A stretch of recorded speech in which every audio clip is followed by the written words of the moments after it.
Dans les hauteurs verdoyantes de la Bourgogne, là où les collines se fondent dans le ciel et où le vent fait bruisser les champs de blé comme une mer dorée, se cachait un petit village oublié du reste du monde. Là vivait Étienne Morel, un homme de 33 ans à la carrure imposante et au regard toujours tourné vers la terre. Veuf depuis plusieurs années, il menait une vie austère, entièrement consacrée à sa ferme et à ses bêtes. Les habitants de la région parlaient peu de lui, sinon pour dire qu'il était solide, travailleur, et que la douleur l'avait figé dans un silence dont il ne semblait vouloir sortir. Son isolement, toutefois, n'était pas éternel. Un pacte ancien liait sa famille à celle des Renaud, de simples paysans vivant à quelques vallons de là. Une promesse, faite jadis entre son père et celui de Clémence, devait être tenue. Si le fils Morel restait sans épouse après 30 ans, il prendrait pour femme la fille Renaud, la plus jeune. Personne ne croyait réellement que ce pacte se réaliserait. Mais dans une région où la parole donnée vaut plus que l'or, même les promesses oubliées finissent par trouver leur chemin. Clémence Renaud, âgée de 25 ans, fut donc envoyée à la ferme des Morel sans protester. Elle n'était ni rebelle ni naïve. Elle avait grandi dans la poussière des champs, les mains calleuses et le dos droit, habituée à ne pas se faire remarquer. Elle accepta son sort avec le calme d'une femme qui n'attendait rien d'autre de la vie que ce qu'on lui donnait. Elle ne connaissait Étienne que de nom et n'avait jamais vu son visage de près. Elle savait seulement qu'il avait perdu sa femme très jeune et qu'il n'avait jamais cherché à la remplacer. Le mariage fut organisé rapidement. Sans grande cérémonie, sans musique, sans foule, quelques témoins, un prêtre de passage et le silence des arbres pour bénir l'union. Clémence arriva en fin d'après-midi, assise à l'arrière d'une charrette, les mains serrées sur ses genoux, le visage voilé par une fine mousseline. Elle portait une robe usée mais propre, et son regard, invisible sous le tissu, restait baissé. Étienne l'attendait devant la porte de la vieille grange, vêtue simplement. Il n'avait pas cherché à rendre ce jour spécial. Pour lui, c'était un devoir, une formalité, presque une gêne. Lorsqu'il leva enfin les yeux vers la silhouette qui s'approchait, il ne ressentit rien de particulier, du moins, pas encore. Le prêtre prononça les mots nécessaires. On échangea des consentements sans passion et le voile resta en place jusqu'au dernier moment, comme l'exigeait la tradition ancestrale du village. Puis, quand les anneaux furent glissés, le prêtre fit un signe discret. Clémence leva lentement les mains et retira le voile. Ce fut là que tout changea. Le monde sembla s'arrêter. Le temps, l'air, les sons. Tout devint flou autour d'elle, sauf son visage. Étienne, d'abord figé, sentit son cœur rater un battement, puis un autre. Il n'avait jamais vu une femme comme elle. Pas une beauté flamboyante, non, mais une beauté calme, presque irréelle, comme un tableau oublié dans une église abandonnée. Ses traits étaient fins, ses yeux d'un gris d'orage, sa peau pâle marquée par le travail mais sans dureté. Elle ne souriait pas. Elle attendait, droite, silencieuse, les yeux dans les siens. Il recula d'un pas. Ce n'était pas ce qu'il avait imaginé. Il s'était préparé à une épouse sans charme, à une paysanne quelconque, utile et docile. Pas à cette femme qui, sans dire un mot, semblait déjà ébranler les fondations de tout ce qu'il croyait figé en lui. Un frisson lui parcourut l'échine, mélange de trouble, d'incompréhension et d'un sentiment plus ancien qu'il ne voulait pas nommer. Clémence, de son côté, ne sembla pas surprise. Elle baissa à nouveau les yeux, prête à suivre le cours qu'on lui avait tracé. Elle n'avait rien attendu, donc rien perdu. Mais pour la première fois depuis des années, quelqu'un s'arrêtait vraiment pour la regarder, pas comme une tâche à accomplir, mais comme un mystère à percer. Le reste de la soirée fut froid. Ils partagèrent un repas en silence, dans la grande cuisine de pierre. Les serviteurs chuchotaient à l'écart, évitant de croiser les regards. Étienne, toujours sous le choc, peinait à formuler une pensée cohérente. Il mangea peu, but à peine, et se leva sans prévenir pour aller dans l'étable, laissant Clémence seule face à une assiette encore pleine. Cette nuit-là, ils ne partagèrent pas le même lit. Il dormit dans la chambre du fond, celle qu'il n'avait pas quittée depuis la mort de sa première femme. Elle, dans l'ancienne chambre des invités, aménagée à la hâte pour l'occasion. Le silence de la maison était si dense qu'il semblait crier. Aucun cri, aucune plainte, juste une attente lourde, indéfinissable, suspendue dans l'air comme une tempête qui n'éclate pas. Dans le noir, Étienne fixait le plafond, hanté par ce visage. Il ne comprenait pas pourquoi cette femme, qu'il venait d'épouser sans amour, avait réussi en une seconde à fissurer le mur qu'il avait mis des années à construire autour de lui. Et surtout, pourquoi cela l'effrayait autant. Clémence, allongée seule de l'autre côté de la maison, gardait les yeux ouverts. Elle ne savait rien de lui, pas même ce qu'il aimait manger, ni comment il riait, s'il riait encore. Mais elle avait vu son regard se troubler. Et dans ce regard, elle avait perçu une faille. Une faille où peut-être quelque chose pouvait naître. Lorsque l'aube étendit ses premières lueurs sur les champs encore humides de rosée, la ferme des Morel reprit son souffle habituel. Les sabots des chevaux martelaient doucement le sol, les poules caquetaient près du poulailler, et les ouvriers, comme chaque matin, se dispersaient silencieusement vers leurs tâches. Pourtant, au cœur de cette routine apparemment inchangée, quelque chose flottait dans l'air, invisible, mais tangible. Étienne descendit les escaliers de bois sans bruit, comme à son habitude, les traits tirés, le regard dur. Il trouva Clémence déjà levée, assise près de la cheminée, une miche de pain sur les genoux, les doigts couverts de farine. Elle leva à peine les yeux en le voyant entrer. Elle ne sourit pas. Elle ne chercha pas non plus à lui parler. Elle se contenta de lui tendre une tranche de pain encore chaud, puis retourna à sa tâche. Étienne resta figé un instant, incapable de détourner le regard. Son visage, dans la lumière tremblante du matin, semblait presque irréel. Il s'était efforcé toute la nuit d'oublier la sensation étrange qui l'avait envahi au moment où le voile avait été levé. Pourtant, le trouble persistait. Ce n'était pas seulement sa beauté qui l'atteignait, c'était la manière dont elle semblait s'effacer tout en étant intensément présente, comme si sa simple existence venait perturber l'équilibre qu'il avait durement établi depuis la mort de son épouse. Les jours suivants s'écoulèrent sans éclat.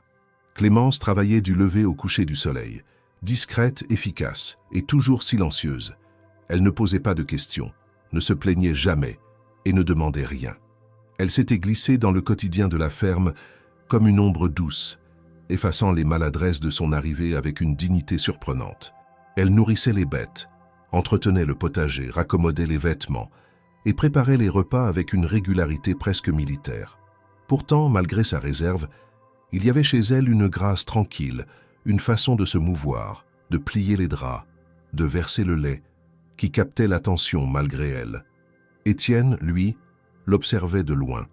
Il évitait les repas partagés, prétextant des vérifications urgentes dans les granges ou des sorties dans les champs. Il limitait les mots au strict nécessaire, la saluait sans la regarder et s'absentait longtemps, parfois sans prévenir. Les employés de la ferme, bien que discrets, commencèrent à murmurer. Ils avaient reconnu l'homme froid et silencieux, mais jamais aussi agité. Il y avait dans ses gestes une tension nouvelle, dans ses silences un poids supplémentaire. Il paraissait presque fuyant, comme si la présence de Clémence dans la maison l'obligeait à affronter quelque chose qu'il s'était promis de ne plus jamais ressentir. Ce n'était pas de l'hostilité, ni du rejet. C'était autre chose, de plus complexe, de plus enfoui. Il y avait dans les yeux d'Étienne, lorsqu'il croisait furtivement ceux de Clémence, une sorte de lutte interne, comme si sa beauté, loin de l'attirer, réveillait en lui une douleur ancienne, comme si, à travers elle, il voyait autre chose, une absence, un fantôme. Clémence, bien qu'extérieurement impassible, sentait cette distance. Elle n'attendait pas d'affection, mais cette froideur constante, ce refus même d'échanger une parole anodine, commençait à peser. Elle ne comprenait pas ce qu'elle avait pu faire pour provoquer une telle indifférence. Elle faisait tout ce qu'on attendait d'une épouse dans cette maison. Elle respectait les horaires, les habitudes, les silences. Et pourtant, il semblait qu'elle n'existait pas vraiment à ses yeux, comme si elle n'était qu'une ombre utile, sans consistance, sans nom. Un soir, alors que la maison était plongée dans l'obscurité, elle se glissa dans le bureau d'Étienne pour y déposer un panier de linge repassé. La pièce, peu utilisée depuis la mort de la première épouse, sentait le papier ancien, l'encre séchée et le bois ciré. Sur un coin du bureau, un livre était resté entrouvert. Clémence, sans intention véritable, posa les yeux sur la page, puis sur un marque-page glissé entre deux feuillets. C'était une photo, vieillie par le temps, aux bords légèrement pliés. Elle la prit entre ses doigts, lentement. Ce qu'elle vit la figea. Une femme jeune, vêtue d'une robe claire, souriait légèrement à l'objectif. Elle n'était pas identique à Clémence, mais la ressemblance était troublante. La forme du visage, les pommettes hautes, la bouche fine, les yeux graves, tout rappelait le reflet que Clémence voyait chaque matin dans le miroir. Ce visage, c'était celui d'une autre, et pourtant, c'était presque le sien. Elle reposa la photo à sa place, le cœur serré par une inquiétude sourde. Étienne l'avait vue. Elle le savait maintenant. Mais qu'avait-il vu exactement? Une épouse ou une répétition? Était-elle là pour elle-même ou pour l'image qu'elle évoquait, malgré elle? Le lendemain, Clémence se montra plus silencieuse encore, si cela était possible. Ses gestes étaient les mêmes, mais son regard portait autre chose, une alerte, une question.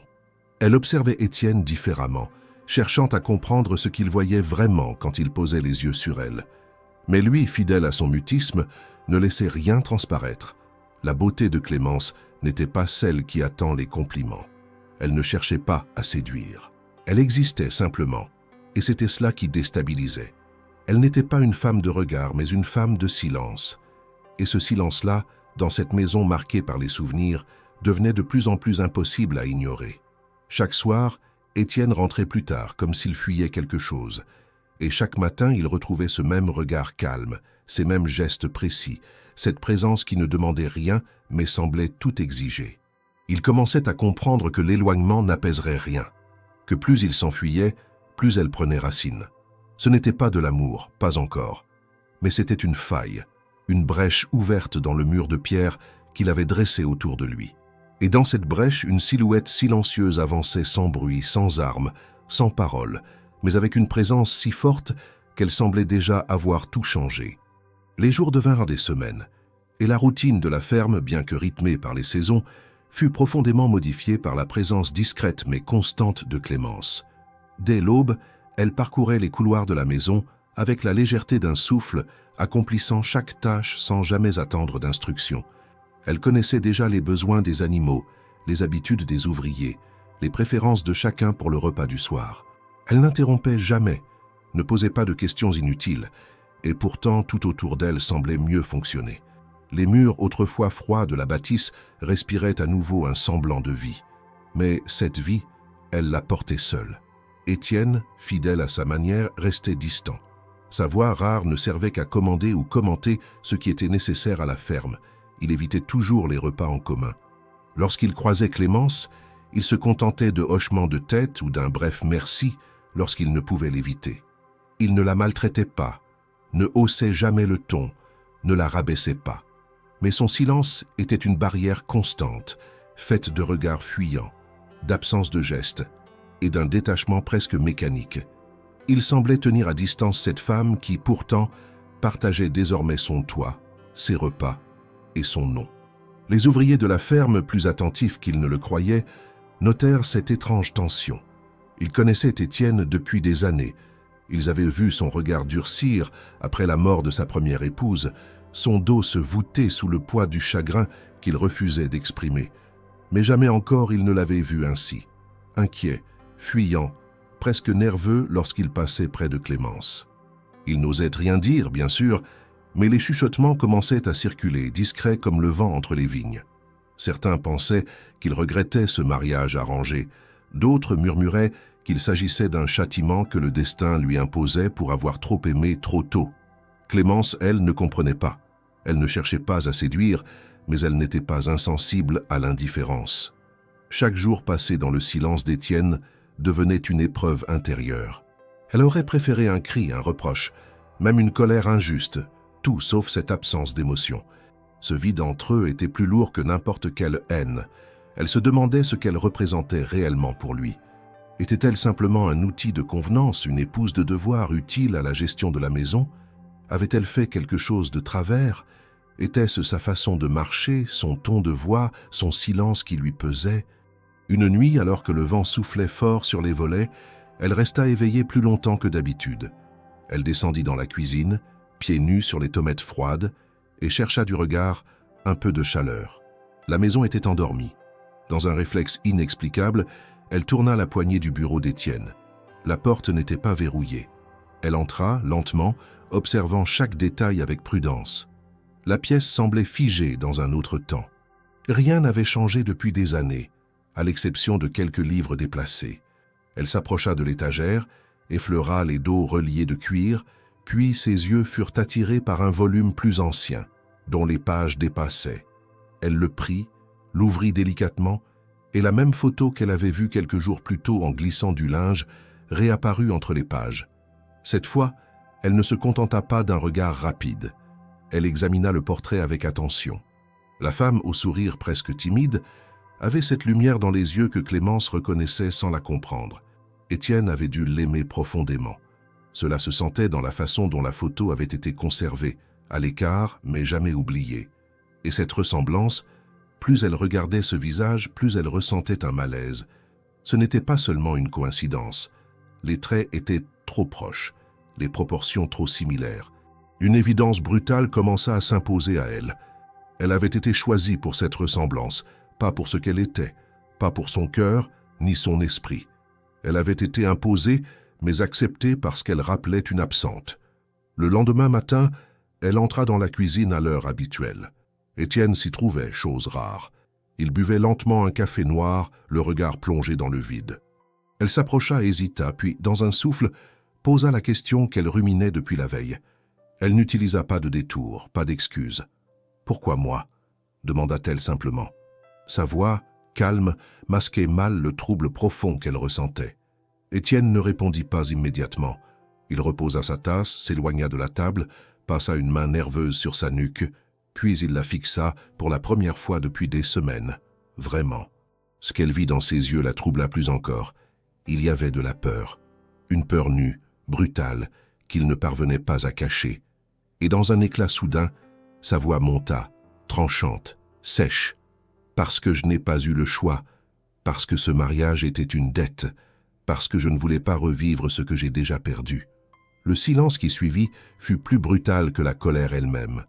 Il venait de lui avouer sans le dire qu'il voyait en elle une réminiscence de ce qu'il avait aimé, et que cette ressemblance l'effrayait plus qu'elle ne l'attirait. C'était la première fois qu'il montrait quelque chose d'autre que de l'indifférence. Mais ce n'était pas de la tendresse, c'était une douleur à vif, une blessure jamais refermée.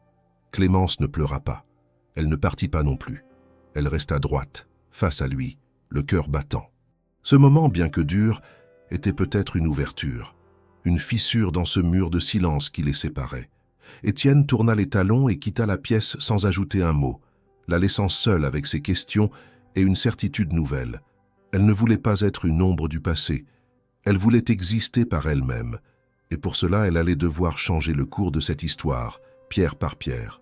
Le lendemain de cette explosion de colère, la ferme semblait plongée dans une tension silencieuse, pesante comme si chaque mur, chaque poutre, chaque dalle avait retenu l'écho des mots d'Étienne.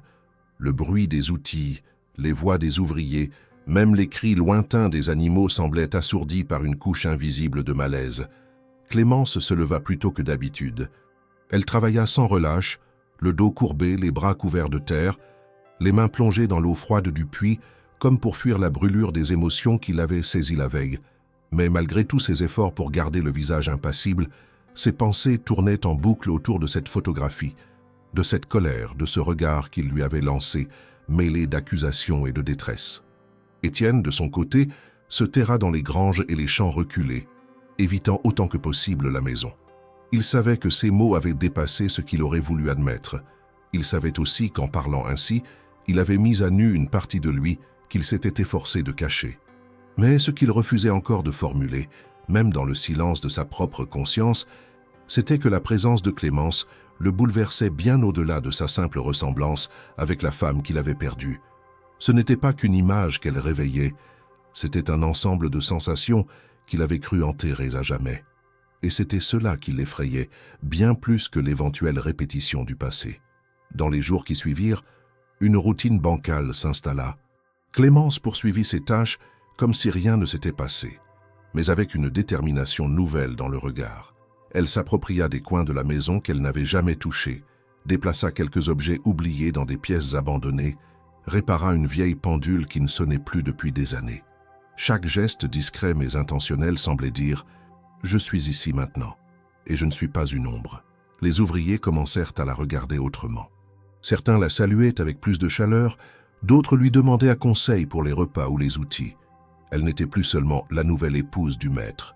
Elle devenait une figure silencieuse, mais respectée du quotidien. Un soir, alors que le soleil commençait à décliner derrière les collines et que la lumière dorée baignait les fenêtres de la maison, Clémence s'avança vers le potager pour y cueillir quelques herbes fraîches. En passant devant le salon, elle aperçut Étienne assis seul dans le fauteuil de cuir, les coudes sur les genoux, les mains jointes, le regard perdu dans le vide. Elle s'arrêta quelques secondes, puis, au lieu de poursuivre son chemin, elle entra. Il leva les yeux, surpris. Elle n'avait jamais pénétré dans cette pièce sans y être invitée. Il ouvrit la bouche, prêt à lui demander ce qu'elle voulait, mais elle le devança, calmement. « Vous ne m'avez jamais demandé ce que je pensais de ce mariage, » dit-elle. Sa voix était douce mais ferme. Il cligna des yeux, pris au dépourvu. « Je ne vous ai rien demandé du tout, » répliqua-t-il, sur un ton qui se voulait détaché, mais qui trahissait une pointe d'inquiétude. « Justement, » répondit-elle, « vous m'avez prise parce qu'on vous l'a demandé. Vous m'avez regardé comme un problème. Mais moi, je suis venu ici sans rien espérer. Et aujourd'hui, je veux comprendre ce que je fais ici. Pas en tant que fantôme, mais en tant que femme vivante. » Le silence s'installa à nouveau. Étienne se leva, fit quelques pas dans la pièce, les mains crispées. « Je n'ai pas voulu que ce soit ainsi. Je n'ai jamais pensé que cela vous blesserait. » Elle le fixa avec calme. « Mais vous m'avez regardé comme si j'étais coupable de quelque chose, comme si je n'avais pas le droit d'exister à vos côtés. » Il s'arrêta net, se tourna vers elle. Et là, pour la première fois, il parla sans détour. « Elle vous ressemblait. Trop. C'est ce qui m'a frappé quand j'ai vu votre visage. J'ai cru revoir ce que j'avais perdu, et ça m'a fait peur, terriblement peur. » Il s'assit à nouveau, visiblement ébranlé. « Je ne vous en veux pas, ce n'est pas vous. Mais j'ai vécu un amour qui m'a brisé, Clémence. J'ai enterré une femme que j'aimais plus que moi-même. Et puis vous êtes arrivée, sans prévenir, avec ce visage, cette même lumière dans les yeux.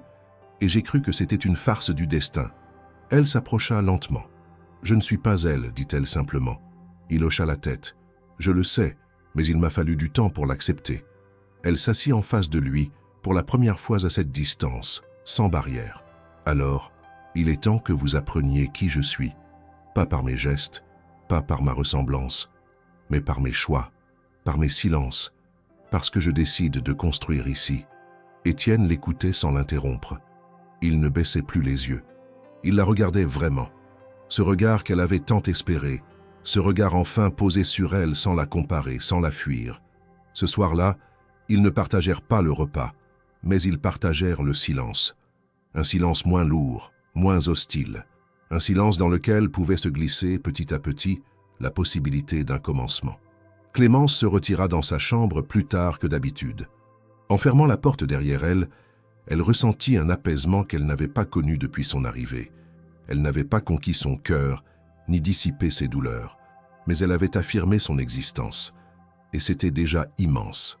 Dans la chambre d'à côté, Étienne resta longtemps immobile, les yeux ouverts dans la pénombre. Il revoyait son visage, non pas celui qu'il avait reconnu, mais celui qu'il venait de découvrir. Il comprenait qu'il ne pourrait jamais effacer le passé. Mais peut-être pouvait-il cesser de le laisser diriger son présent.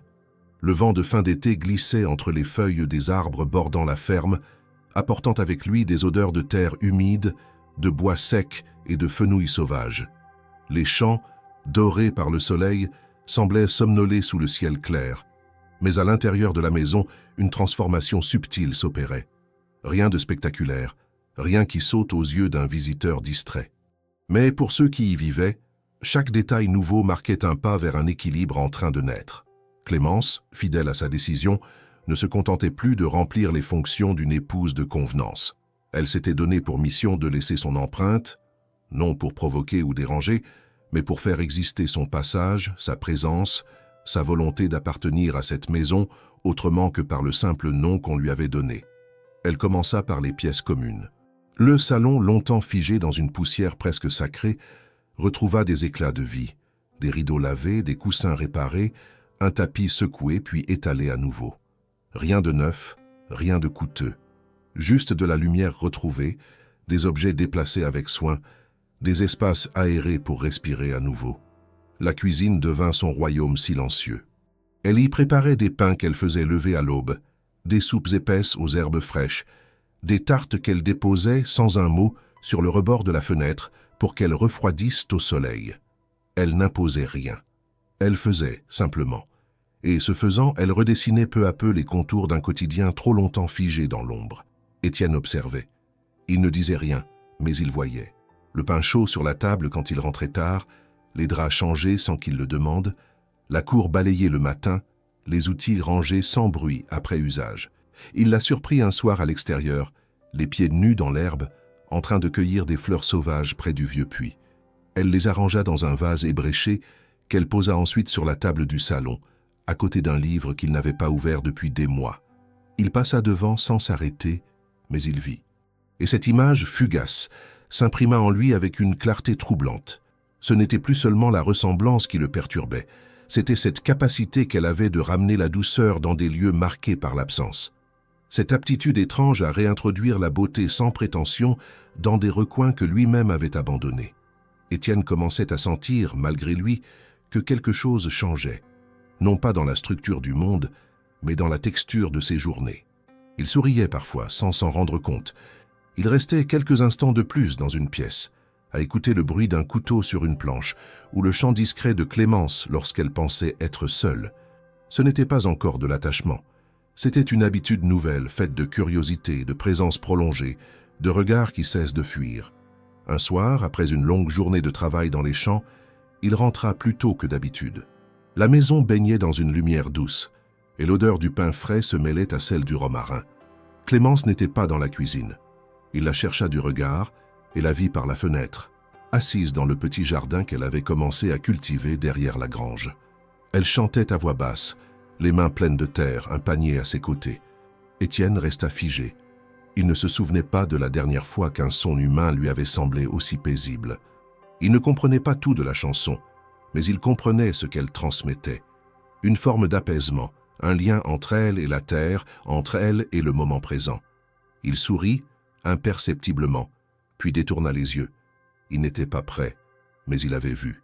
Le lendemain matin, sans explication, il annonça qu'il devait se rendre à la ville voisine pour des négociations concernant la vente d'une partie de la récolte. Il ne précisa pas combien de jours il serait absent. Il rassembla quelques affaires dans un sac de cuir, donna des instructions aux ouvriers, puis fit un détour par la cuisine où Clémence préparait le déjeuner. Elle leva les yeux, surprise par sa présence. Il resta un instant sans parler, puis dit simplement « Je serai de retour dans quelques jours. Prenez soin de la maison. » Elle acquiesça sans poser de questions. Il la regarda une dernière fois, comme s'il voulait retenir cette image avant de partir. Puis il franchit la porte. Clémence resta seule dans la cuisine, le cœur troublé. Elle ne comprenait pas tout de cet homme, mais elle sentait que quelque chose en lui avait bougé. Il y avait eu ce regard, ce sourire esquissé, cette absence de froideur.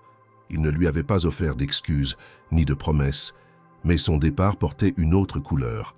Elle ne savait pas ce que cela signifiait exactement, mais elle savait que ce n'était plus l'indifférence absolue. Les jours sans Étienne furent silencieux mais étrangement légers. Elle s'autorisait de petites libertés, lire un livre à la fenêtre, allumer une lampe à huile plutôt que nécessaire, écouter le chant du vent dans les arbres sans se presser. Elle poursuivit ses gestes quotidiens avec la même rigueur, mais avec une sérénité accrue. La maison, sans la présence imposante de son mari, lui semblait respirer autrement. Non pas parce qu'il était un poids, mais parce que son absence offrait à Clémence un espace inédit, celui de sentir sa place sans avoir à la défendre. Elle ne savait pas combien de temps il resterait loin. Elle ne savait pas non plus ce qu'il ferait de ce temps, ni s'il penserait à elle. Mais dans l'attente, elle poursuivit sa lente transformation de la maison, convaincue que chaque geste comptait, même s'il passait inaperçu. Car si les mots étaient rares entre eux, les signes, eux, s'accumulaient. Les jours s'égrenèrent avec la régularité immuable qui définissait la vie de la ferme. Le va-et-vient des ouvriers, le bruit des tracteurs dans les champs au lever de l'aube, le parfum du foin fraîchement coupé flottant dans l'air tiède, tout reprenait un rythme presque familier. Pourtant, pour Clémence, ces journées que beaucoup auraient trouvées monotones portèrent désormais une promesse cachée. Lorsqu'elle s'occupait des bêtes, qu'elle passait les outils en revue ou qu'elle nettoyait les fenêtres, elle éprouvait un sentiment nouveau, celui de faire partie de quelque chose, même si cette quelque chose était encore fragile, incertain. Elle n'avait pas encore gagné l'amour ou la reconnaissance d'Étienne, mais elle avait acquis une certitude. Elle existait, non plus comme une simple pièce dans le puzzle, mais comme un élément vivant de cette maison. Cependant, ce sentiment naissant fut bientôt mis à l'épreuve par l'arrivée inattendue de Luc Morel, le frère cadet d'Étienne. Après des années passées en ville, à apprendre les affaires, à fréquenter les marchés, à vivre loin de la ferme, il revenait désormais pour prendre part à la gestion de l'exploitation familiale. Son retour ne fut pas annoncé.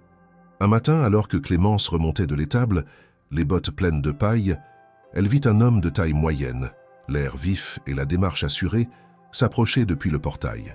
Il tenait une sacoche d'un cuir lustré et à son visage se mêlaient curiosité, fatigue et excitation. Elle reconnut aussitôt Luc, sans jamais l'avoir rencontré auparavant, mais simplement parce que l'on avait souvent prononcé son nom. Il lui adressa un sourire éclatant, lui tendit la main pour se présenter et dit « Je suis Luc, je reviens pour aider mon frère ». Il y avait dans sa voix une chaleur que Clémence n'avait que rarement entendue dans cette maison. Étienne était dans la grange et on l'informa de l'arrivée de son frère tout juste sorti du train de la ville. Il plissa les sourcils, puis hocha la tête. Il avait toujours su que ce jour viendrait, mais ne l'avait pas anticipé avec joie. Luc avait un caractère différent, moins taciturne, plus sociable, moins blessé par la vie qu'Étienne. Il avait appris à se défendre dans des salons urbains, à négocier, à sourire et à paraître. Ici, au milieu des collines, sa vigueur était contrastée par la lenteur des travaux agricoles, mais il ne parut pas déphasé. Il greffa son énergie à la routine, posant des questions, observant, parlant avec les ouvriers. Il salua Clémence avec considération, lui demanda comment elle se portait, complimenta la cuisine qu'elle avait préparée, salua les animaux comme s'il comprenait un secret que les autres ignoraient. Pour Clémence, sa présence fut un souffle nouveau. Elle sentit sans s'y attendre une inclination à lui parler avec plus d'aisance que jamais. Elle lui raconta comment elle avait arrangé les rideaux, comment elle avait remis en route la vieille pendule, comment les fleurs qu'elle avait cueillies avaient égayé la salle à manger. Luc l'écouta, riant parfois, lui posant des questions simples, jamais insistantes, mais toujours sincères. Il ne la voyait pas comme la femme du maître et encore moins comme un reflet du passé d'Étienne. Non, il la regardait comme on regarde quelqu'un que l'on découvre pour la première fois. Et dans ce regard, Clémence sentit qu'elle pouvait être autre chose que l'épouse taciturne. Elle pouvait être elle-même. Étienne, observant la scène depuis l'ombre d'un vieux chêne, sentit une vague de sensations qu'il n'avait pas identifiées auparavant. Il vit Luc et Clémence rire doucement dans l'allée, entendre des mots qui n'étaient pas pour lui, sentir un lien se tisser sans qu'il soit inclus. Une jalousie subtile, presque imperceptible, naquit en lui. Il ne lutta pas contre ce sentiment. Il l'ignora d'abord, pensant qu'il passerait comme tous les autres. Mais il ne passa pas. Au contraire, il s'épaissit, devenant un poids qu'il traînait dans ses pas lors des travaux du jour. Il revint plus tôt dans la maison, entra sans annoncer comme à son habitude, et trouva Clémence et Luc occupés à choisir des graines pour la prochaine semence dans la serre. Il s'arrêta à l'entrée, les observa un instant, puis détourna les yeux et sortit. Clémence nota le changement. Elle ne comprit pas immédiatement qu'il s'agissait de jalousie.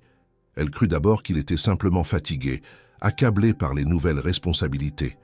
Mais quand Étienne commença à éviter davantage son regard, qu'il ne salua plus les ouvriers, qu'il demeura replié sur lui-même, elle envisagea l'hypothèse qu'un lien plus fort se tissait entre Luc et elle. Non par design, non par choix, mais par la facilité de la distance différente d'un frère à un homme marié. Elle se demanda si cette nouvelle dynamique pouvait lui faire du bien ou du mal. Elle savait qu'elle ne voulait ni conflit ni drame. Elle voulait simplement trouver sa place. Et pourtant, elle comprit que la présence de Luc avait changé la donne.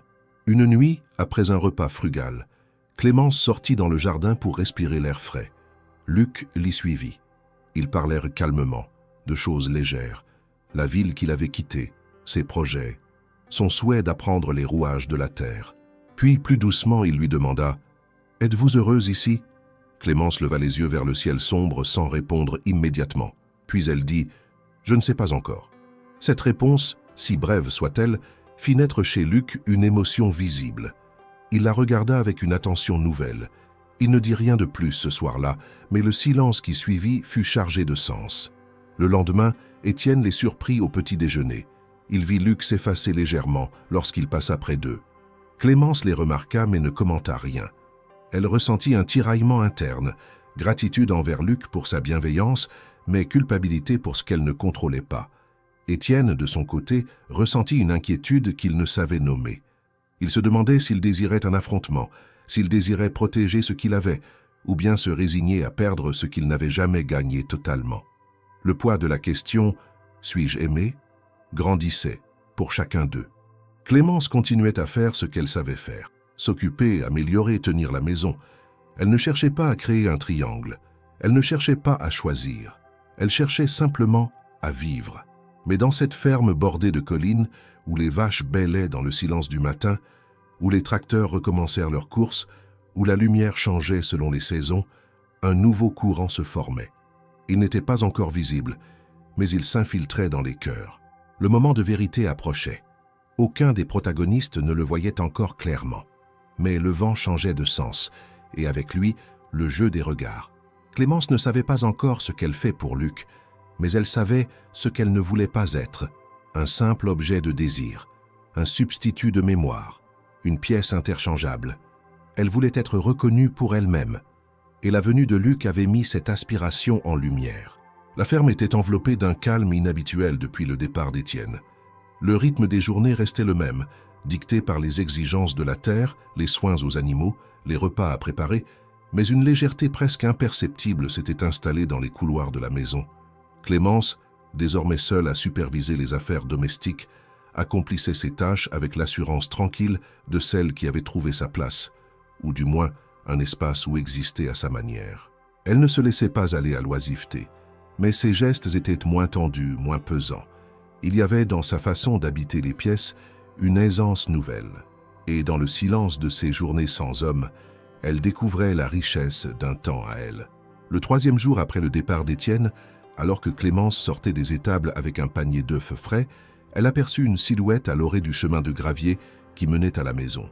L'homme avançait d'un pas vif, la veste jetée sur l'épaule, les cheveux légèrement en bataille.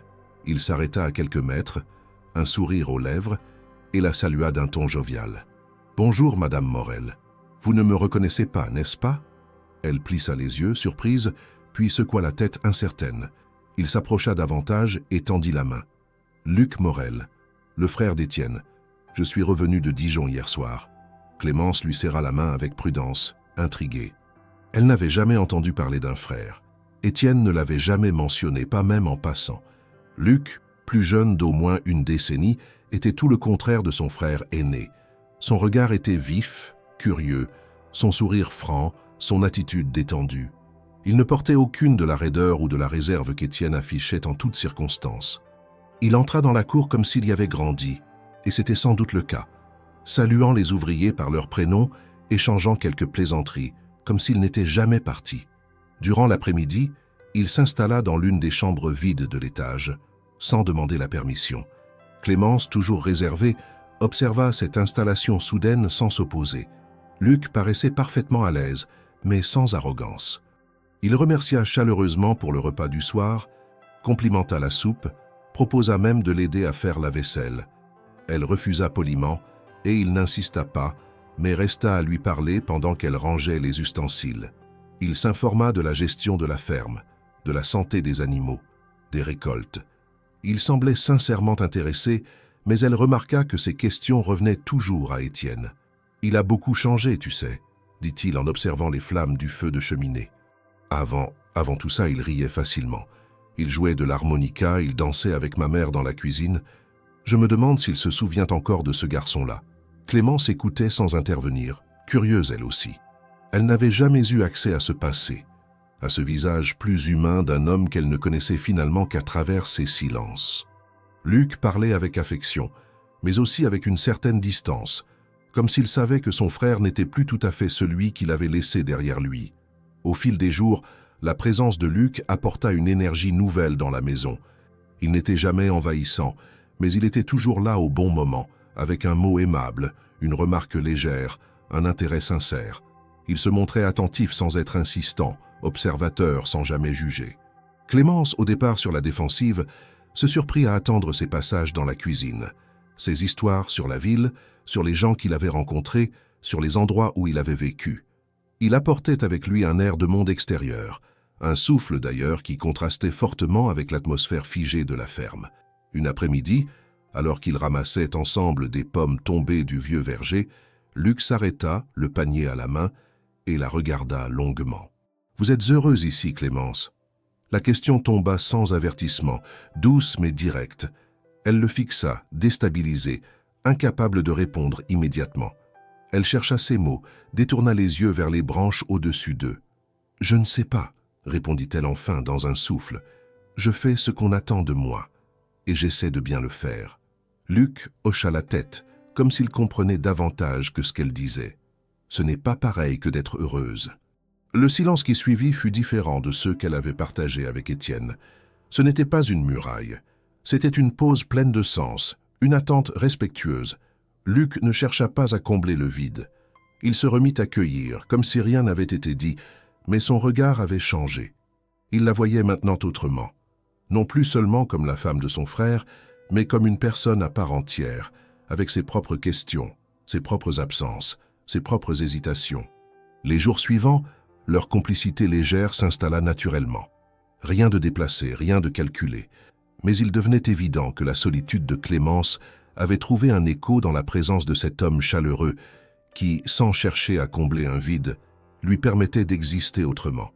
Elle ne riait pas encore, mais elle souriait parfois, surtout lorsqu'il racontait les mésaventures de ses années passées en ville. Et lui, attentif à ces petits signes, semblait se nourrir de cette ouverture lente. Clémence n'avait pas cherché cette proximité. Elle n'y avait même pas pensé. Mais la question de Luc, posée sous les branches du verger, résonnait encore en elle. Était-elle heureuse? Et si elle ne l'était pas, pouvait-elle le devenir ici, dans cette maison encore pleine de fantômes, aux côtés d'un homme qui, malgré tout, refusait encore de la voir vraiment? Le 4e matin, avant même que la brume ne se lève des champs, des pas lourds et décidés résonnèrent sur les dalles de la cour. Étienne venait de rentrer. La carrure imposante, la chemise poussiéreuse, l'expression dure et refermée. Il ne salua personne, ne chercha pas Clémence, ne mentionna rien de son voyage. Il déposa son sac dans le coin de la cuisine, but une gorgée d'eau puis ressortit sans dire un mot. Son retour, pourtant attendu, avait quelque chose de brutal. Comme si, en réapparaissant, il ramenait avec lui le poids du silence que Clémence avait commencé à alléger pendant son absence. Clémence, informée de son arrivée par une servante, n'alla pas à sa rencontre. Elle poursuivit ses tâches comme si de rien n'était, bien que chaque geste portât en lui une tension nouvelle. Ce qu'elle avait commencé à construire, cette atmosphère plus douce, cette vie moins figée, semblait à nouveau menacée. Étienne, depuis son départ, avait vécu en elle comme une absence pesante mais familière. Le revoir là, dans les murs qu'elle avait appris à apprivoiser, raviva une forme d'alerte. Et pourtant, elle n'était plus la même femme qu'à son arrivée. Elle n'était pas disposée à se retirer comme une ombre. Plus tard dans la journée, alors qu'elle remontait du potager, elle aperçut Luc et Clémence dans un champ voisin. Ils riaient. Rien de bruyant, rien de déplacé, mais un échange sincère, humain, léger. Ils se tenaient à bonne distance, chacun avec un panier à la main, discutant à voix basse. Étienne, de retour depuis quelques heures à peine, s'était arrêté sur le seuil de l'étable, figé. Il les observait sans bouger. Son regard passait de Clémence à Luc, puis revenait à elle, insistant. Une gêne monta en lui, d'abord floue, puis acérée. Il n'avait jamais vu Clémence ainsi. Ce n'était pas seulement son sourire, ni la façon dont elle tournait la tête en écoutant Luc parler. C'était la liberté dans sa posture, la clarté de son visage, l'attention qu'elle semblait offrir à un autre. Il aurait pu retourner à ses outils. Il aurait pu ignorer la scène. Mais au lieu de cela, il resta là, les bras croisés, le front tendu, jusqu'à ce qu'il se retourne enfin et le remarque. Clémence fut la première à le voir. Son sourire se figea. Luc, plus rapide, leva la main en guise de salut. Étienne répondit d'un bref mouvement de tête, puis s'éloigna vers la grange. Ce fut un instant court, presque anodin. Mais son cœur, à lui, ne l'oublia pas. Ce soir-là, le dîner fut partagé pour la première fois depuis longtemps. Luc parlait avec aisance, racontant une anecdote de sa dernière visite en ville, tandis que Clémence servait les assiettes. Étienne mangeait en silence, le regard plongé dans son assiette. Il n'interrompait pas, mais il n'écoutait pas non plus. À plusieurs reprises, ses yeux se posèrent sur elle, non pas avec colère, mais avec une sorte d'étonnement, comme s'il la redécouvrait à travers les mots de son frère, ou peut-être à travers la manière dont elle réagissait à eux. Elle n'était plus cette femme effacée qu'il avait laissée. Il n'aurait su dire quand cette transformation avait eu lieu, mais elle était là, évidente, irréversible. La nuit tombait. Clémence rangeait la vaisselle dans la cuisine. Luc, ayant proposé de l'aider, s'était retiré à l'étage, laissant le silence revenir. Étienne entra, posant ses gants sur la table. Il l'observa un moment, sans parler. Puis, d'une voix rauque, brisée par l'hésitation, il demanda « Tu t'es habitué à lui ?» Elle s'arrêta net, le dos encore tourné, figé. La question posée sans agressivité contenait pourtant une faille. Il ne parlait pas d'aide ou de conversation. Il parlait d'attachement, d'une peur qu'il n'avait pas encore osé nommer. Elle se retourna lentement. Je me suis habitué à parler, à ne pas me sentir invisible. Ce fut tout ce qu'elle dit. Aucun reproche, aucune déclaration, juste un constat. Étienne acquiesça presque imperceptiblement. Il ne répliqua rien. Il sortit de la cuisine quelques instants plus tard, le pas plus lourd qu'à son arrivée. Il ne dormira pas cette nuit-là. Le lendemain matin, les marques de la nuit blanche étaient visibles sur son visage. Il ne dit rien à personne, mais évita les regards, surtout celui de son frère. Luc, lui, avait compris. Il ne dit rien non plus, mais il se montra plus discret, plus effacé dans les échanges. Le déjeuner se passa dans une tension contenue, chacun retenant des mots qui menaçaient d'échapper. Clémence, quant à elle, se sentit à nouveau prise entre deux présences. L'une silencieuse et blessée, l'autre chaleureuse mais désormais ambiguë. Elle n'avait rien cherché et pourtant une ligne invisible avait été franchie. Étienne, dans son mutisme, avait montré une faille qu'elle n'aurait jamais imaginée. Il n'était pas indifférent. Il avait peur. Ce soir-là, alors qu'elle remontait l'escalier, elle s'arrêta devant la porte du bureau d'Étienne. La lumière filtrait sous la porte. Elle frappa doucement. Pas de réponse. Elle frappa une seconde fois. Toujours rien. Elle hésita puis s'éloigna. Dans le silence du couloir, elle sentit une brûlure monter en elle. Non pas de colère, mais de tristesse, car malgré tout ce qui changeait, tout restait encore trop enfermé. Quand elle atteignit sa chambre, elle s'assit au bord du lit, les mains posées sur les genoux. Et pour la première fois depuis son arrivée, elle laissa les larmes couler. Pas par faiblesse, mais parce qu'il fallait bien, à un moment, laisser sortir ce qui ne pouvait pas être dit. Le silence du lendemain matin n'était pas celui de la routine. Il était plus dense, plus chargé, comme si la maison entière avait absorbé le poids de la veille. Les pas de Clémence dans les couloirs semblaient plus lents, moins assurés. Elle avait laissé derrière elle, dans l'intimité de sa chambre, des larmes qu'elle n'avait jamais voulu montrer, mais dont la trace restait ancrée dans ses gestes, dans son regard, dans la raideur de ses épaules. Étienne, qui l'avait aperçue dans cet état la nuit précédente, n'avait pas osé entrer. Il était resté figé devant sa porte, sa main presque levée pour frapper, puis il s'était détourné, incapable de faire le pas qui l'aurait rapproché d'elle. Il avait passé une nuit sans repos, hanté par cette image qu'il n'arrivait pas à effacer. Clémence, assise sur le bord du lit, recroquevillée, le visage caché dans ses mains. Aucun son, aucune plainte, mais une tristesse si brute qu'il s'en était senti coupable, sans savoir précisément pourquoi. Il ne lui avait rien promis, ne lui avait jamais menti, mais il comprenait désormais que son silence, son retrait, sa peur, avaient laissé des marques qu'il ne pouvait plus ignorer. Pendant le petit déjeuner, les échanges furent rares. Luc semblait mal à l'aise, jetant à son frère des regards prudents, parfois furtifs, vers Clémence. Elle, droite, murée dans une neutralité polie, évitait les yeux de l'un comme de l'autre. Il n'y avait pas de colère dans l'air, pas de tension explosive, mais une sorte d'impasse, un carrefour muet où chacun hésitait à avancer. Après le repas, Étienne se rendit dans les champs, prétextant un contrôle des clôtures. Luc resta dans la maison, mais s'éclipsa plus tôt que d'habitude vers le village. Clémence se retrouva seule avec le silence qu'elle avait cru apprivoiser. Elle décida de sortir. Le soleil était haut, la lumière vive et l'air chargé de l'odeur des feuilles en décomposition. L'automne s'annonçait doucement, modifiant les couleurs de la campagne. Elle marcha sans but, suivant un chemin qu'elle n'avait jamais emprunté, longeant les arbres, les murets de pierres sèches, les talus recouverts de mousse. Ce paysage, qu'elle avait tant observé depuis les fenêtres de la maison, lui semblait soudain étranger, comme si, en l'absence de mots, même la terre refusait de lui parler. Au bout de son chemin, elle trouva un vieux banc de pierre, à moitié enfoui sous les ronces. Elle s'y assit, le dos raide, le regard perdu dans l'horizon. Elle resta là longtemps, les mains croisées sur ses genoux, les yeux secs cette fois. Ce n'était plus de la tristesse, c'était une fatigue plus profonde, celle d'être toujours observée, évaluée, jugée, sans jamais être réellement connue. Depuis son arrivée, tout le monde la regardait. Mais qui la voyait vraiment? Était-elle encore cette paysanne discrète à qui on n'avait jamais rien demandé? Était-elle devenue cette épouse silencieuse qu'on voulait fonctionnelle? Était-elle la femme mystérieuse qu'Étienne ne parvenait pas à oublier ou à aimer? Ou bien le miroir vivant d'une morte que tout le monde vénérait en silence? Lorsqu'elle revint à la maison, le soleil avait déjà entamé sa descente. Luc n'était pas revenu, Étienne non plus. Elle entra sans bruit, monta à l'étage et se dirigea instinctivement vers la chambre d'Étienne. Elle frappa doucement. Pas de réponse.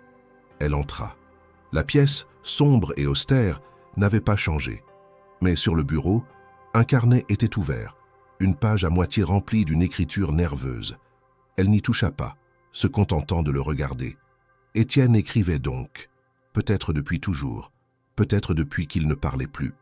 Elle ressortit sans bruit, refermant la porte derrière elle. Étienne rentra alors que la nuit tombait.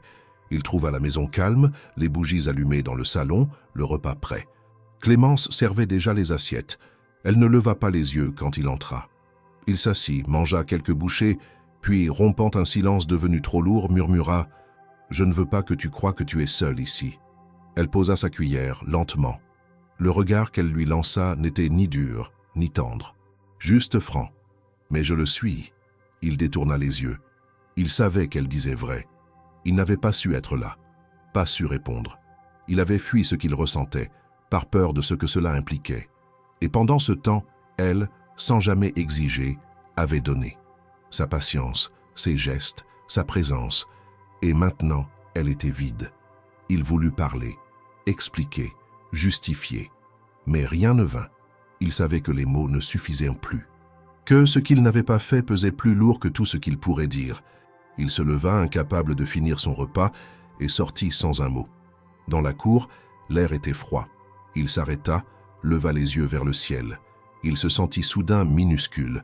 Le vent lui fouettait le visage, comme pour lui rappeler que malgré tout ce qu'il avait perdu, le monde continuait, et qu'il risquait de perdre encore s'il ne trouvait pas enfin le courage d'agir. Lorsque Clémence ouvrit les volets ce matin-là, elle fut surprise de voir le chariot d'Étienne déjà attelé. Le cheval brossé et prêt piétinait doucement dans la cour. Étienne, en chemise propre et veste sombre, vérifiait les sangles avec un soin inhabituel. Il n'avait pas encore parlé, mais ses gestes trahissaient une agitation intérieure. Il entra dans la maison, la trouva dans la cuisine et s'adressa à elle sans détour. « Prépare-toi. On part pour la ville dans 1 heure. » Elle le regarda, interdite. « Nous ?» Il hocha la tête sans explication, puis sortit de nouveau. Ce fut la première fois qu'il l'invitait à quitter les murs de la ferme à ses côtés. Depuis leur mariage, elle n'était jamais allée plus loin que les champs voisins. Étienne lui avait toujours laissé la maison, les tâches, les silences. Mais là, soudain, il l'incluait dans un espace qu'il avait toujours réservé à lui seul. Elle s'habilla sans précipitation, mais avec une attention qu'elle n'avait pas connue depuis longtemps. Elle noua ses cheveux, enfila une robe propre, ajusta un châle léger. En descendant les escaliers, elle le trouva qui l'attendait près du chariot, les rênes en main. Le trajet se fit d'abord en silence. La route serpentait entre les collines, les arbres bordant les chemins encore verts malgré l'approche de l'automne. Les paysages familiers défilaient, mais Clémence n'y prêta guère attention. Elle sentait la tension d'Étienne, palpable dans sa manière de tenir les rênes, dans ses soupirs à peine audibles. Il avait pris cette décision seul, sans la consulter, sans justification. Et pourtant, il ne semblait pas la regretter. Elle sentait, à côté d'elle, un homme qui luttait contre ses propres murs. Et pour la première fois, elle n'avait pas envie de les contourner. Elle voulait le suivre. Arrivé en ville, Étienne descendit du chariot. Puis, après un bref silence, lui tendit la main. Elle hésita un instant avant de la prendre. Ce simple geste, anodin pour d'autres, était immense ici. Il l'aida à descendre, puis l'invita à marcher à ses côtés. Les passants les regardaient, non parce qu'il faisait sensation, mais parce qu'Étienne, que tous connaissaient comme l'homme veuf et solitaire, apparaissait pour la première fois avec une femme. Non pas une servante ni une cousine, mais une épouse. Il la présenta comme telle à l'aubergiste, au meunier, au marchand de graines. À chaque présentation, il disait simplement « Ma femme, Clémence », et à chaque fois, elle le regardait avec une surprise grandissante. Elle n'était plus invisible. Ils prirent un repas dans une petite auberge au centre du bourg. Étienne ne parla pas beaucoup, mais il la laissa choisir le plat, répondit aux questions du serveur et mangea sans la fuir du regard. Clémence, encore un peu raide, se permit quelques mots. Ils échangèrent sur la qualité du pain, sur l'amertume du vin.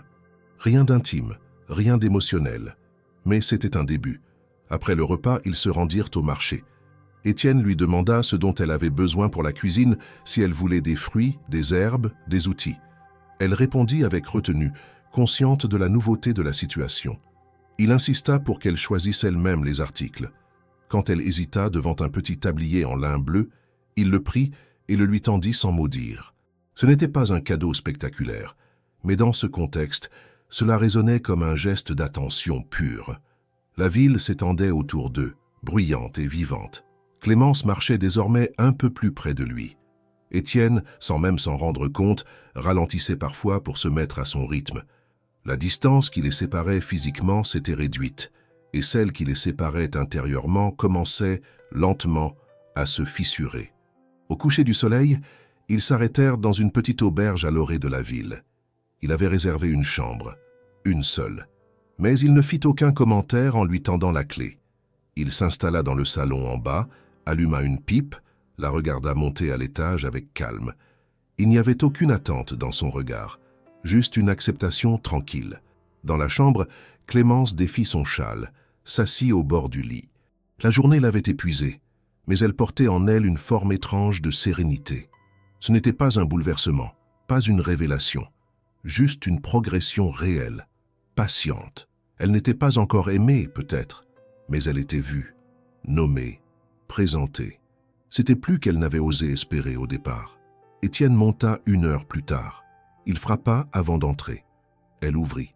Il ne dit rien, mais lui tendit une enveloppe. « Quelqu'un l'a laissée pour toi à l'auberge.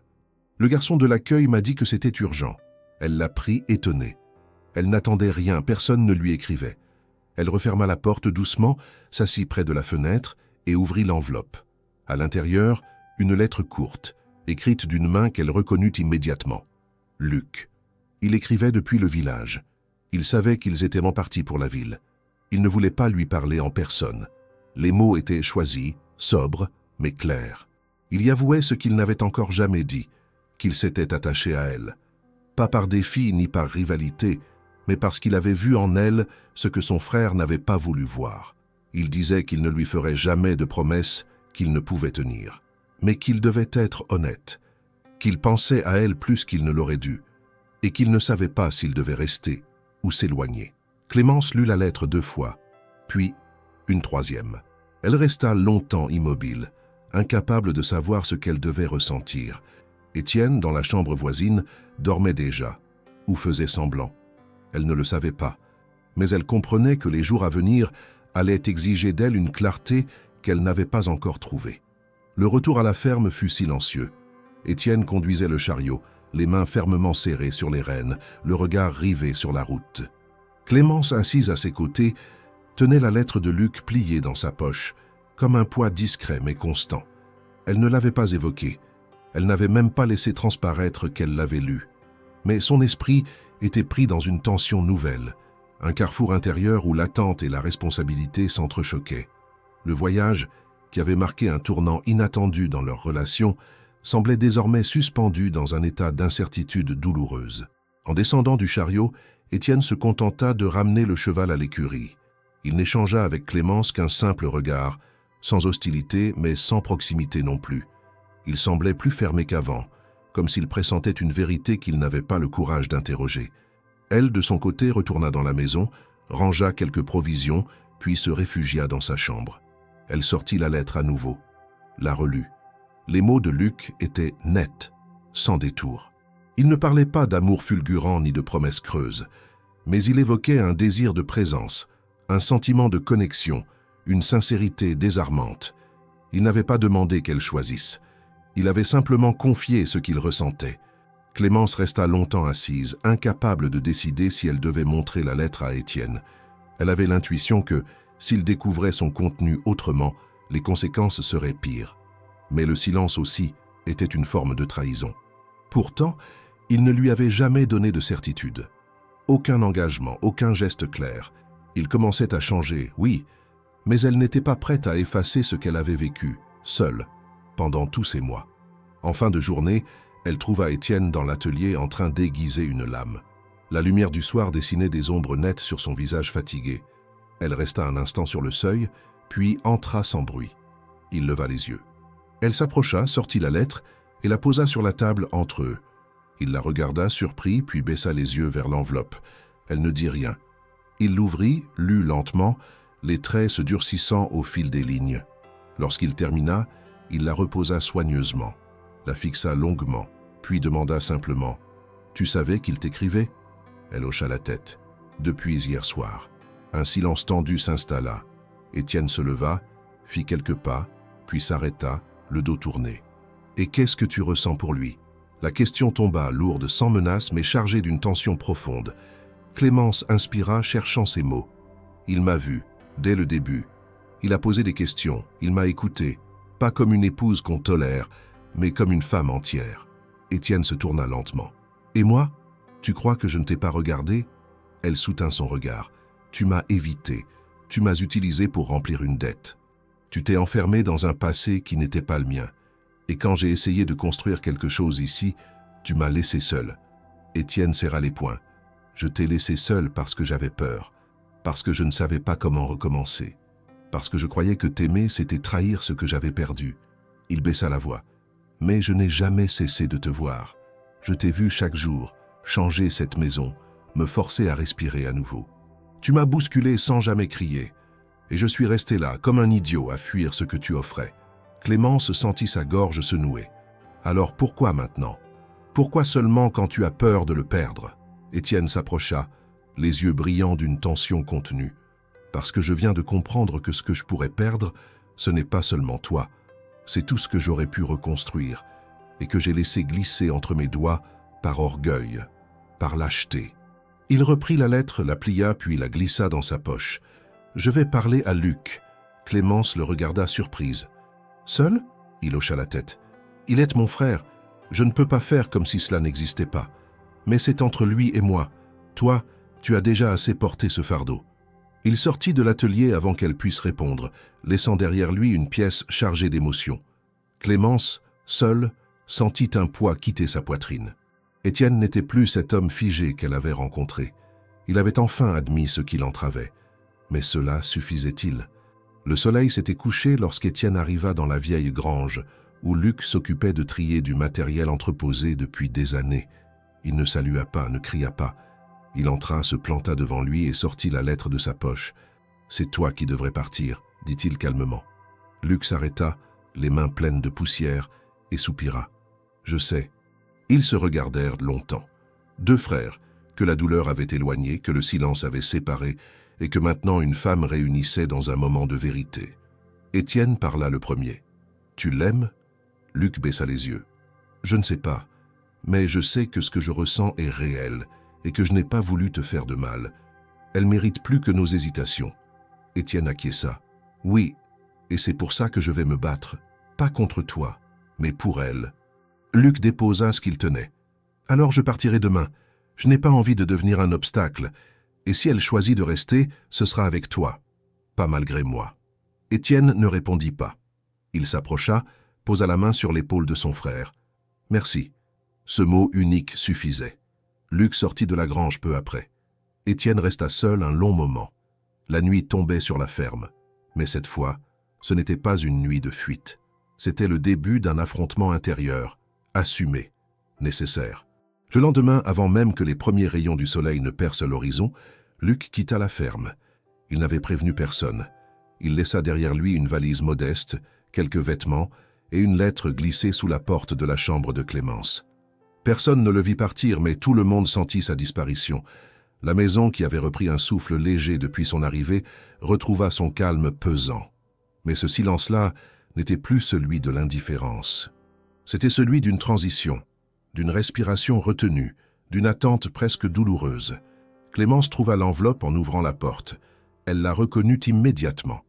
Elle s'assit sur le lit, l'ouvrit d'une main lente, comme si chaque geste risquait de briser quelque chose d'irréversible. Les mots étaient simples. Luc ne lui demandait rien. Il ne réclamait pas d'explication, encore moins de promesses. Il écrivait qu'il comprenait, qu'il était venu sans intention, mais qu'il repartait avec la certitude que certaines présences sont faites pour ouvrir des portes et non pour y rester. Il avouait avoir trouvé en elle un miroir de sa propre solitude, et il partait sans colère, sans regret, seulement avec la gratitude d'avoir vu, même brièvement, ce que deux cœurs en éveil peuvent reconnaître chez l'autre. Clémence reposa la lettre, les mains tremblantes. Ce n'était pas une déclaration d'amour, ni une supplique. C'était un adieu digne, et cela la toucha plus qu'elle ne s'y attendait. Elle resta là, longtemps immobile, puis rangea la lettre dans un tiroir. Elle savait que ce chapitre se refermait, non pas par rejet, mais par nécessité. Luc avait choisi de se retirer, laissant à Étienne et à elle un espace désormais libre d'interférences. Dans les jours qui suivirent, Étienne changea sans rien dire. Il ne devint pas bavard, ni tendre, mais sa manière d'être près d'elle se transforma. Il ne fuyait plus la pièce quand elle y entrait. Il la regardait dans les yeux quand elle parlait. Il l'écoutait vraiment, même lorsqu'elle ne disait rien. Une nouvelle forme de présence, attentive, respectueuse, s'installait. Les gestes remplacèrent les mots. Il lui préparait de l'eau chaude le matin. Il réparait les outils qu'elle utilisait. Il passait parfois près d'elle dans le jardin, non pour lui parler, mais pour partager l'espace. Et ce silence-là, entre eux, n'était plus vide. Il était peuplé de regards, de gestes retenus, de promesses muettes. Une semaine après le départ de Luc, alors qu'ils ramassaient ensemble des pommes tombées dans le verger, Clémence rompit ce silence devenu familier. « Tu sais que je ne suis pas elle. » Étienne s'arrêta, le panier à la main. Il la regarda sans surprise. « Oui, je le sais depuis longtemps. » Elle s'essuya les mains sur son tablier. « Mais pendant longtemps, je n'ai été que son souvenir, dans ton regard, dans ton absence. » Il hocha lentement la tête. « Je ne te demande pas pardon, parce que ce que j'ai fait ne mérite pas d'être effacé, mais je veux que tu saches que je vois maintenant. Je vois qui tu es, et ce que tu as fait ici, sans rien réclamer. » Elle s'approcha, à quelques pas de lui. « Je ne suis pas venu pour être aimé, mais je ne peux pas continuer à vivre dans un espace où je suis toléré. » Étienne posa son panier à terre. « Tu n'es pas toléré, tu es essentiel. Et c'est ce que je n'ai jamais su te dire. » Son ton n'avait rien de grandiloquent. Il ne cherchait pas à la convaincre. Il lui offrait une vérité nue, sans défense, sans masque. Le soir même, il l'invita à dîner avec lui dans le salon. Il avait préparé un plat simple, maladroitement dressé, mais fait de ses mains. Elle accepta, s'assit à la table qu'il avait dressée sans cérémonie. Ils mangèrent lentement. Aucun sujet important ne fut abordé. Ils parlèrent des semis à venir, du froid qui arrivait, des travaux à finir avant l'hiver. Mais tout, dans leur manière de se parler, de se regarder, portait un poids nouveau. Une légitimité, une égalité, une reconnaissance réciproque. Ce n'était pas un retournement brusque, pas une passion soudaine, mais une lente reconnaissance, une forme de respect profond, née dans la douleur, nourrie par le silence, et qui maintenant cherchait à devenir quelque chose de plus solide. Ils ne se touchèrent pas encore, mais leurs regards se soutenaient, et cela suffisait. Un soir, alors qu'elle rangeait la vaisselle, il entra dans la cuisine, un objet à la main. C'était une vieille écharpe en laine, celle que sa première épouse avait tricotée, autrefois oubliée au fond d'un tiroir. Il la tendit à Clémence. « Elle n'est plus à sa place. C'est toi qui es ici maintenant. » Elle prit l'écharpe, la regarda un long moment, puis la replia avec soin. Ce n'était pas un reniement.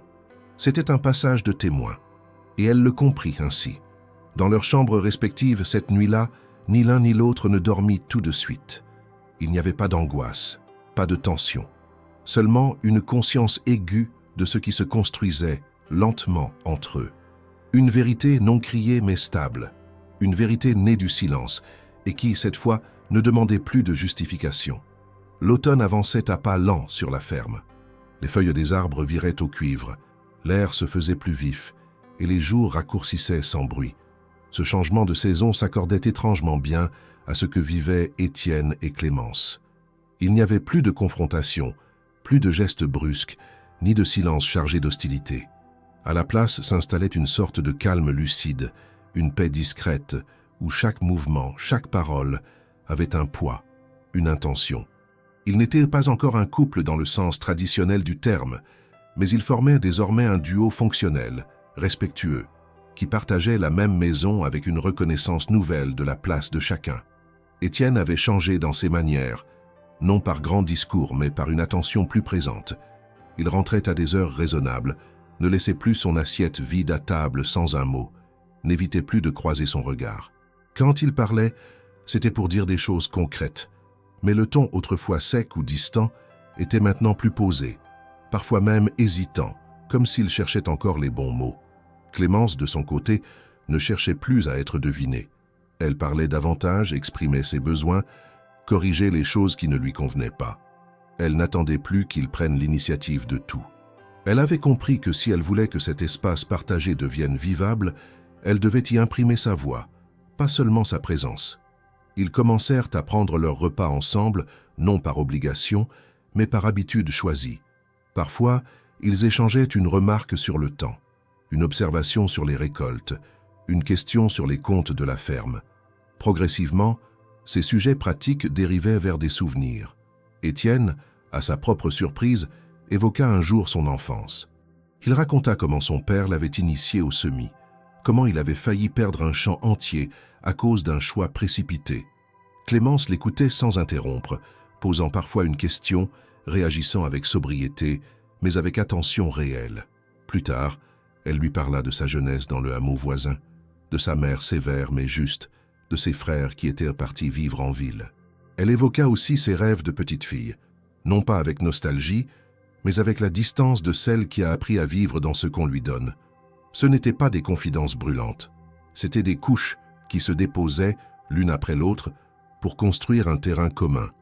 Ils se découvraient en douceur par fragments, sans chercher à tout dire d'un coup.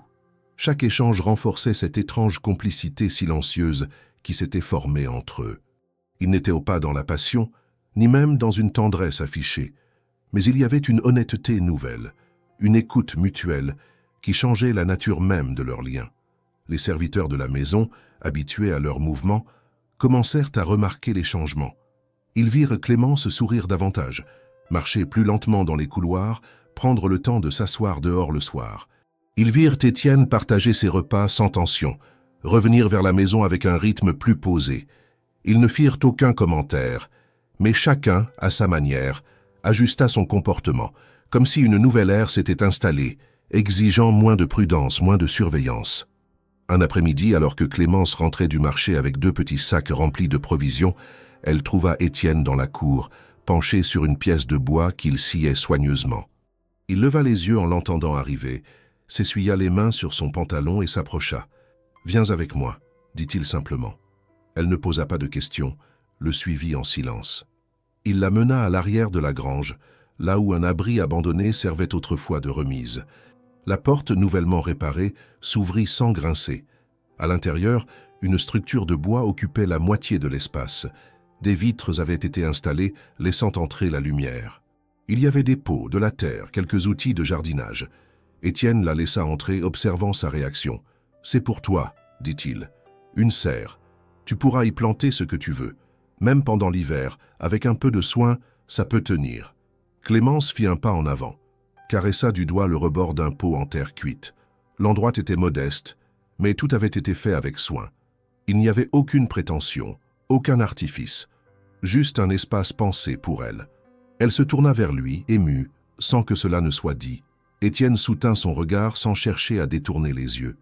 Ce geste, plus que toutes les paroles, représentait une forme d'engagement. Il ne s'agissait pas d'une déclaration. C'était un acte concret, utile, ancré dans la réalité. Une invitation à prendre racine, à s'installer pour de bon, à s'approprier l'espace, à faire partie non seulement de la maison, mais du futur. Clémence ne remercia pas avec des mots.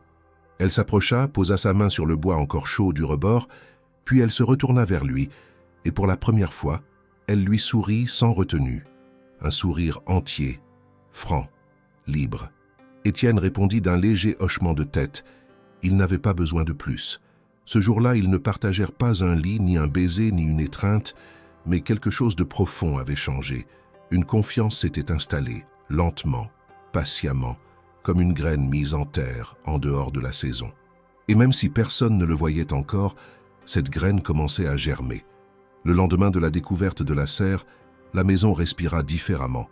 Une chaleur nouvelle s'installa entre Clémence et Étienne, faite de regards francs, de gestes partagés et d'une attention mutuelle qui ne cherchait plus à se cacher derrière les convenances. Ce changement n'avait rien de spectaculaire, mais il s'imposait dans les détails les plus quotidiens. Le pain laissé sur la table n'était plus une simple nourriture, mais un geste. Le manteau posé près de la porte était une pensée pour l'autre. La chaise tirée, le bol servi, le silence partagé entre deux gorgées de café, tout devenait langage. L'automne touchait à sa fin. Les feuilles mortes s'amoncelaient au pied des arbres, le vent devenait plus sec, annonciateur des rigueurs de l'hiver. Les travaux des champs ralentissaient. Les animaux se faisaient plus calmes, le rythme des journées plus lent. Dans ce climat de transition, Étienne et Clémence trouvaient une forme de stabilité que ni l'un ni l'autre n'avaient anticipée. Ils n'avaient rien décidé. Ils n'avaient pas discuté de l'avenir. Mais chaque jour passé ensemble consolidait ce lien silencieux qui, sans faire de bruit, avait pris racine. Un matin, alors qu'une pluie fine s'abattait sur les toits de la ferme, Étienne frappa à la porte de la chambre de Clémence. Il tenait 2 manteaux sous le bras, les bottes déjà enfilées. « Viens avec moi », dit-il simplement. Elle n'hésita pas. Elle prit son châle, enfila ses chaussures et le suivit dehors. Le ciel était gris, bas, et l'odeur de terre mouillée s'élevait de partout. Ils traversèrent la cour, passèrent devant les étables, puis contournèrent la grange par le côté est.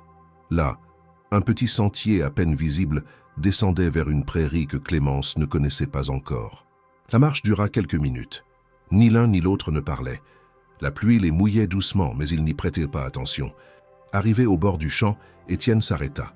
Face à eux, une parcelle de terre noire, fraîchement retournée, bordée de jeunes arbres, s'étendait. Au centre, une structure simple, un abri en bois, à demi ouvert, abritant quelques outils, une table, 2 chaises. Clémence s'approcha, les yeux interrogateurs. « Ce champ, je l'ai laissé à l'abandon depuis longtemps, » dit Étienne. « C'était celui que je devais exploiter avec mon père. On y avait mis nos espoirs, mais après sa mort, je n'ai plus pu y retourner. Il me rappelait trop de choses. » Il fit une pause, puis continua. « Il y a quelques semaines, j'ai commencé à le travailler à nouveau. Pour toi. Pour qu'on puisse y planter ensemble, à notre manière. Pas parce que c'est une obligation, mais parce que c'est une terre qui n'appartient plus au passé. » Clémence le regarda sans rien dire. Il poursuivit « Ce n'est pas un cadeau, c'est un début, un espace à construire ensemble, si tu veux. Ce n'est pas grand, ce n'est pas impressionnant, mais c'est à nous, si tu acceptes. » Elle entra sous l'abri, caressa la surface rugueuse de la table en bois, observa les outils soigneusement rangés, la terre prête à être semée.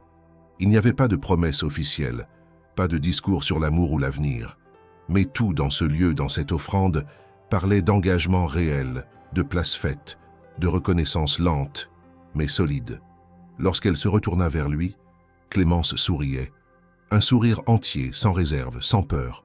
Elle avança jusqu'à lui, posa une main sur son bras, le regard plongé dans le sien. « Je veux bien, » dit-elle, « mais à une condition. » Étienne haussa légèrement les sourcils.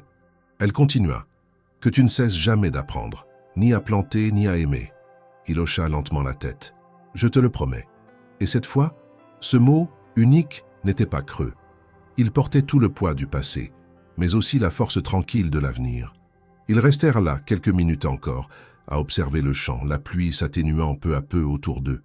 Puis, sans se concerter, ils s'assirent côte à côte sous l'abri. Le silence ne les gênait plus. Il était devenu complice. Ils portaient leur histoire, leurs cicatrices, leur renoncement et cette possibilité enfin ouverte de choisir, non plus par devoir, mais par envie. Lorsque le ciel s'éclaircit et que les premiers rayons de soleil percent les nuages, Étienne se tourne vers elle. Clémence, les yeux fermés, laisse la lumière toucher son visage. Il l'observe puis, doucement, l'embrasse. Ce n'est pas un baiser volé, ni précipité. C'est un baiser posé, lent, qui dit tout ce que les mots n'ont pas su formuler. Le respect, le désir contenu, la volonté de rester ensemble. Et cette fois, il n'y a plus de peur, plus de poids anciens, plus de doute lancinant. Il n'y a que cette évidence simple, deux êtres qui ont choisi de se regarder vraiment et de marcher côte à côte. Clémence rouvre les yeux, le regarde et murmure simplement « enfin ». Et dans ce mot, il y a tout ce qu'elle avait attendu, tout ce qu'il avait fui et tout ce qu'ils avaient construit lentement, patiemment, au rythme du vrai.